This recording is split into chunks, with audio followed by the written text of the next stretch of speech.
Okay, so typically for Bookshark, what I tend to do is I tend to go ahead and get this activity sheet out.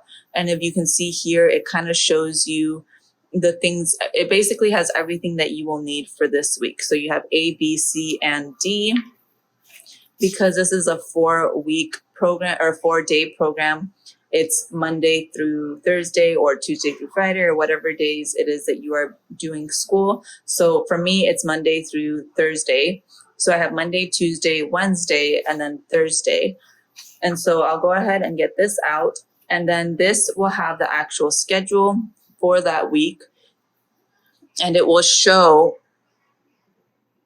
all that you need to do, whether it's spelling, books that you need to be using, readers that you need to be using as well. A lot of these things I don't do, such as explode the code. I don't do handwriting without tears because we actually already finished this. We also we are still on Wordly Wise, but ours is a little bit different, so I just kind of adapt it accordingly. So then you'll go ahead and go through the notes for that day. So we are actually on week 24, day 1. We're going to start off with this section. I'll read this section to him, and then he'll get started doing what he needs to do. So this is just kind of a little overview, and I just wanted to give you a little glimpse before we actually started with the lesson. I forgot to mention for this Bookshark Language Arts, I actually just go ahead and use a 1-subject notebook, and I split it into 2 different parts. Here is where I have all the spelling words that he needs to do, the pre-test, the post-test, if he needs to write sentences because he misspelled a word. I have that in this section right here. And these are all of the reading questions. So once we read the reader, or once I have him read the reader, I'll go ahead and write the questions that are located in here into this notebook, and he'll go ahead and answer it once he's done with the reader. So he typically has this out every single day for his language arts in order to 1, do the spelling, and 2, answer questions once we're done with the reading. All right, so good for you. You're 2/3 of the way through, but maybe the end of the year is still looking far away. Pull out your read aloud, gather your kids, and remember that this is why I chose. Oh, I don't need to read that to you. You're doing great. Okay. What were you trying to do? All right. Are you up for a challenge this week? Am I up for this challenge? Yes. Okay. The words on this week's list all say the in them, but they are not all spelled the same way. So sometimes we spell the sound 3 different ways, okay? Sometimes it's the ER. So the AR and the OR. No, so sometimes we spell the sound with ER as in her, HER.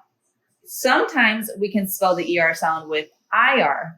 Or sorry, sometimes we spell the sound with IR as in dirt. Or bird. Or bird. Or bird, yes. And finally, we can spell the sound with UR as in turn or hurt, right? It still sounds kind of like the but it just has a different spelling, okay? Or tournament. No, tournament is spelled a little different. Well, I guess, yeah, it's TOUR, so you're right. Unfortunately, there aren't really any rules you can follow to help you know which letter combination to use to spell this sound. You'll just have to rely on your visual memory instead. So today, when you write your words the first time, I'd like you to just make your best guess as to which letter combination to use to make the sound. Write the word and look at it. And if it looks funny to you, try spelling it a different way. Don't worry if you don't get it right the first time. The activity we'll do in a minute will help us categorize all the words by the correct letter combination, which will help you spell them the rest of the week. But let's see how much you know in advance. I bet you're more familiar with these words than you realize. Are you ready to get started? Yeah. So remember, if it looks kind of weird if you write it with an ER, then try a UR. If it still looks kind of weird, like it doesn't look right, then try the IR, okay? Because there are unfortunately no rules to follow. Like I can't tell you if you use a vowel, then you use a ER, or if you use a consonant a consonant, then you use the UR. There are no rules. It's just basically based on you visually seeing the word and remembering how it's spelled. Okay? So am I going to write it here? You're going to write it on the board. So do you want to get a napkin really quick and erase the board and then go ahead and get the expo marker? Alright. So the spelling words that we are actually going to be using for this week are located right here. So he will be writing these on the board for the first day with the rule and write. You write on the board. And so he'll go ahead and write all the words on the board that we have right here. I'll double check that they're written correctly and let him know if there needs to be a change in a word. Once again, because this specific ruling and writing that we're using today doesn't have any rules in order to know which one to use, we're just going to go with it and hopefully he will remember them for the test at the end of the week. So we're going to get started. So go ahead and put number 1 on the board. All right. And the first word is going to be stir. I like to stir my coffee. Stir. All right, next one. Dirt. Number 2 is dirt. Dirt. Number 3 is nurse. Nurse. Next one. Number 4 is turn. Turn. So now I'll just go ahead and double check and see that all the words have been spelled correctly. So you have stir, dirt, nurse, turn, first, burn, church, bird, fern, third. And as we see here, number 9 was written. Is that a U? Or Yeah, that's a U. So this was written incorrectly. If it's written incorrectly, what I will do is I will spell it out. So F-E-R-N, fern. And he will go ahead and spell it and then say it 5 times. So he'll spell it as he's spelling it. He will say it F-E-R-N, fern, 5 times. Okay, go ahead and get started. Wait, let me just do this. 5. Fern. F-E. Oh, wait. N. F-E-R-N.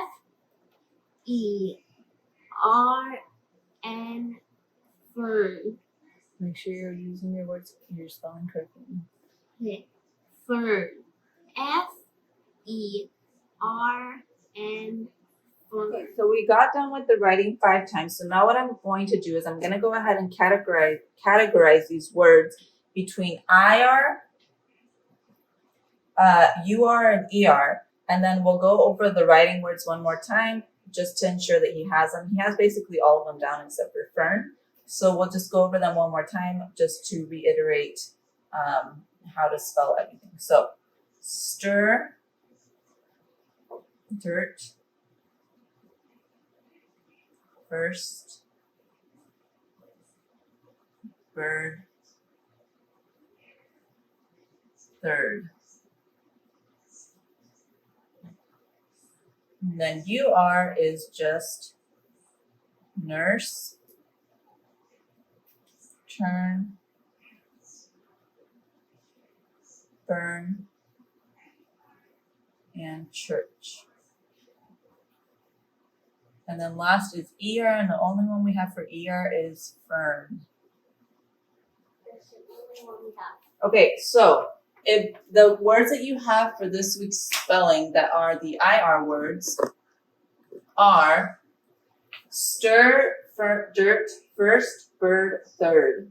For UR, it's nurse, turn, burn, church. Okay, so if you hear nurse, turn, burn, church, that's a UR.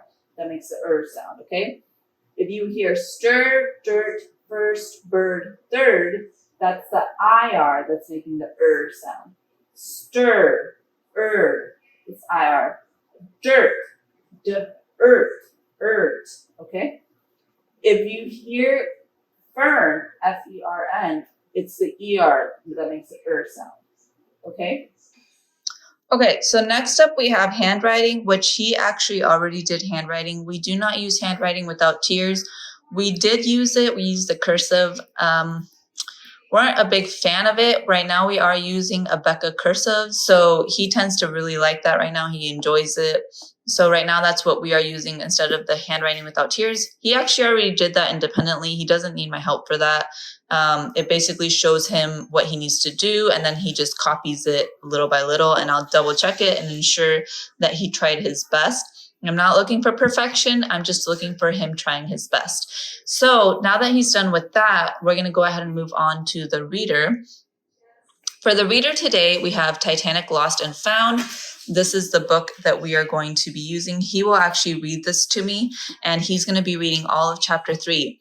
Once he's done reading the selection that we have to read for today, we'll go ahead and answer the question. So I will write this question down in his notebook again, and then he'll answer the question, and I'll just make sure that it coincides quite closely to this answer. I'm not looking for the same exact answer. I'm just looking for it to look pretty similar to what they have written down here. As long as he gets the main point of it, I'm okay.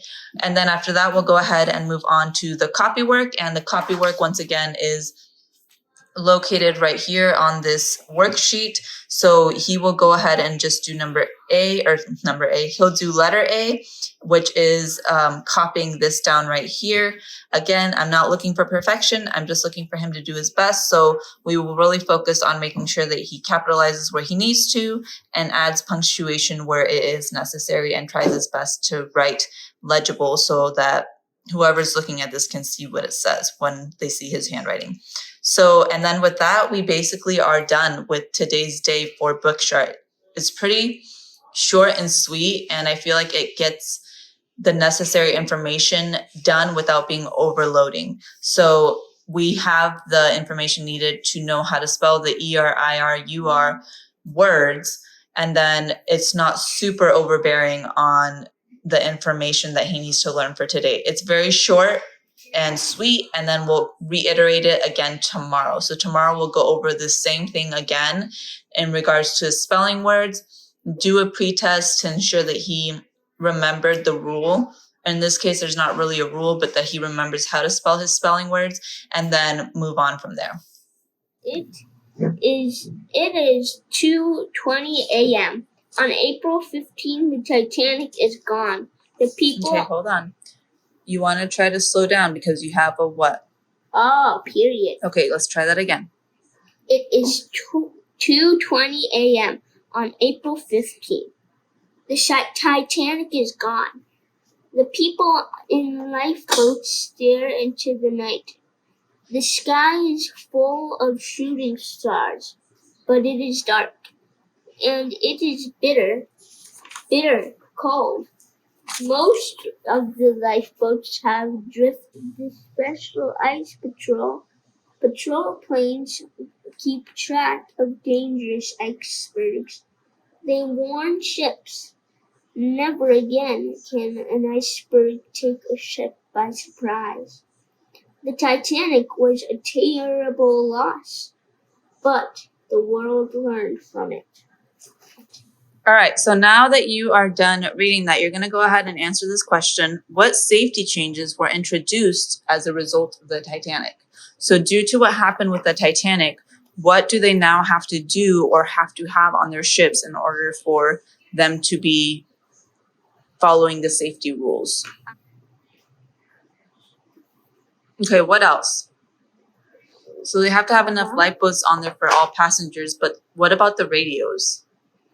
Always turn radios on. Yeah, the radios of the ships always have to be On. They can no longer be turned off. Yeah. So that's another rule that they made. Okay, so to finish off, you're going to go ahead and just do the copy work. So you're going to write, it is April 10th, 1912. The whole world is talking about an amazing new ship. Its name is the Titanic. So make sure you focus on the punctuation where there's commas, periods, and also capitalize where you need to capitalize. All right.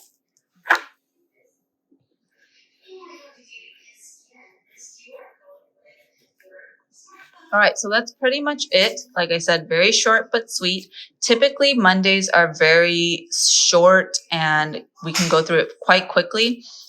On Wednesdays and Thursdays, that's when we tend to need to go a little more in depth, more explanation. more information and also more help from me. As you can see, today was very easy. I just had to kind of read what they wrote, go over it, and then read the story, do his handwriting, answer the question, and that's pretty much it. Like I said, on Wednesday and Thursday, that's typically when I need to go more into detail on what it is that I'm expecting and what I'm expecting from him.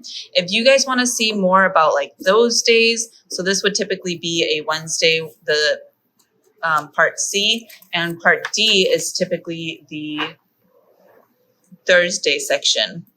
If you guys want to see one of these part C and D's of the Bookshark, let me know, and I will be more than happy to go ahead and show you guys what we do for those specific days, because like I said, that's typically when I need to be included more into teaching him how to do specific things or how to tell when certain things need to be used in certain areas. So let me know if you guys enjoyed this short little walkthrough on how we use Bookshark in our daily homeschool lesson. Let me know in the comments. Thank you so much for taking the time to watch this. And if there's any other questions you guys have, please feel free to let me know, and I will be more than happy to answer them. But that is all I have for today. That's all we do for language arts. It's very simple. Other days it's a little bit more intense, but like I said, Mondays are typically very simple days because we are just getting started into learning the lesson and the rules and all of that stuff. So thank you so much for watching, you guys, and I will see you in my next one. Bye.